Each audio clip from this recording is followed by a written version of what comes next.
Hello friends, നമ്മുടെ പുതിയ വീഡിയോയിലേക്ക് എല്ലാവർക്കും സ്വാഗതം. നമ്മളിന്ന് തയ്യാറാക്കുന്നത് വളരെ ഹെൽത്തിയും അതുപോലെ തന്നെ എളുപ്പം തയ്യാറാക്കാവുന്ന ഒരു സ്നാക്കാണ്. അപ്പോൾ അതെങ്ങനെ തയ്യാറാക്കുന്നതെന്ന് നോക്കിയാലോ.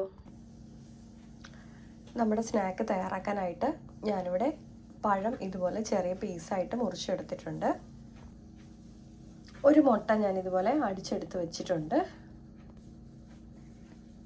ഇതിലേക്ക് ഒരു നുള്ള ഉപ്പ് ചേർത്ത് കൊടുക്കാം.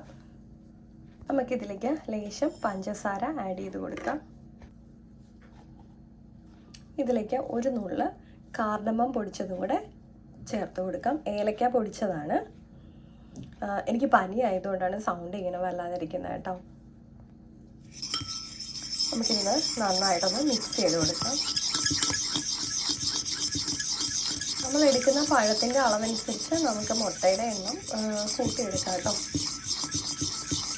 ഞാനിപ്പോൾ ഇവിടെ ചെറുപഴമാണ് എടുത്തേക്കുന്നത്. ഇല്ലെങ്കിൽ നമ്മുടെ ഏത്തപ്പഴം എടുത്താലും നല്ലതാണ്. ഇതിൽ വളരെ എളുപ്പത്തിൽ നമുക്ക് തയ്യാറാക്കിയെടുക്കാവുന്ന ഒരു സ്നാക്കാണിത്.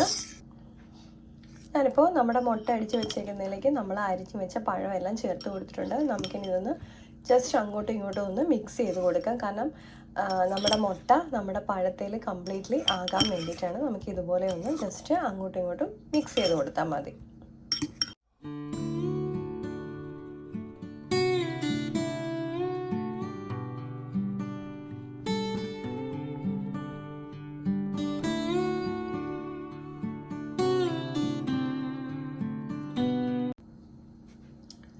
ഞാനിപ്പോൾ ഇത് നന്നായിട്ട് നമ്മുടെ പഴം മൊത്തം ഈ മുട്ടയിൽ നിന്ന് അപ്ലൈ ചെയ്ത് എടുത്തിട്ടുണ്ട്. നമുക്കിതൊരു 10 മിനിറ്റ് റെസ്റ്റ് ചെയ്യാൻ വേണ്ടി മാറ്റി വയ്ക്കാം. ഞാനിവിടെ കുറച്ച് ബ്രെഡ് ക്രംസ് എടുത്ത് വെച്ചിട്ടുണ്ട്.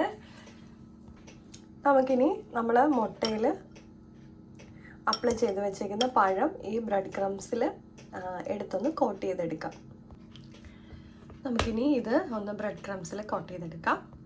ഞാനിപ്പോൾ ഇത് ബ്രെഡ് ക്രംസിൽ കോട്ട് ചെയ്തെടുത്തിട്ടുണ്ട്. നമുക്കിനി ഇത് ഫ്രൈ ചെയ്തെടുക്കാം. നമ്മുടെ പാൻ ഇപ്പോൾ ചൂടായിട്ടുണ്ട്. നമുക്കിതിലേക്ക് ഓയിൽ ഒഴിച്ചു കൊടുക്കാം. നമ്മുടെ എണ്ണയൊന്ന് ചൂടായി വരട്ടെ. ഇതിലേക്ക് നമ്മൾ ബ്രെഡിൽ കോട്ട് ചെയ്ത് വെച്ചേക്കുന്ന നമ്മുടെ പഴം ഇട്ട് കൊടുക്കാം.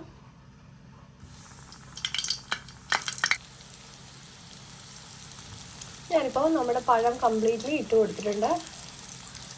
ഞാനിപ്പോൾ ഇത് ലോ ഫ്ലെയിമിലേക്ക് ആക്കി കൊടുത്തിട്ടുണ്ട്. നമ്മളിപ്പോൾ ചെറുപഴം യൂസ് ചെയ്തേക്കുന്നതുകൊണ്ട് ഒരുപാട് നേരം വേണ്ട നമുക്കിത് ഫ്രൈ ആയി വരാനായിട്ട്. ഏത്തപ്പഴമാണ് യൂസ് ചെയ്യുന്നതെങ്കിൽ കുറച്ചുകൂടെ ടൈം എടുക്കും. നമുക്ക് ചെറുതായിട്ടൊന്ന് മറിച്ചിട്ട് കൊടുക്കാം.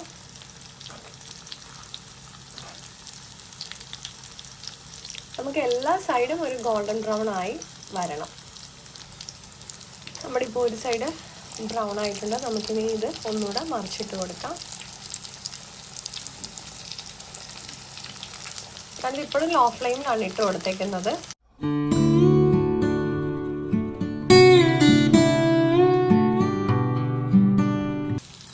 അപ്പോൾ നമ്മുടെ സ്നാക്ക് ഇവിടെ റെഡി ആയിട്ടുണ്ട്. നമുക്ക് ഗ്യാസ് ഓഫ് ചെയ്ത് കൊടുത്തിട്ടുണ്ട് ഞാൻ. നമുക്കിത് എണ്ണയിൽ നിന്ന് മാറ്റാം.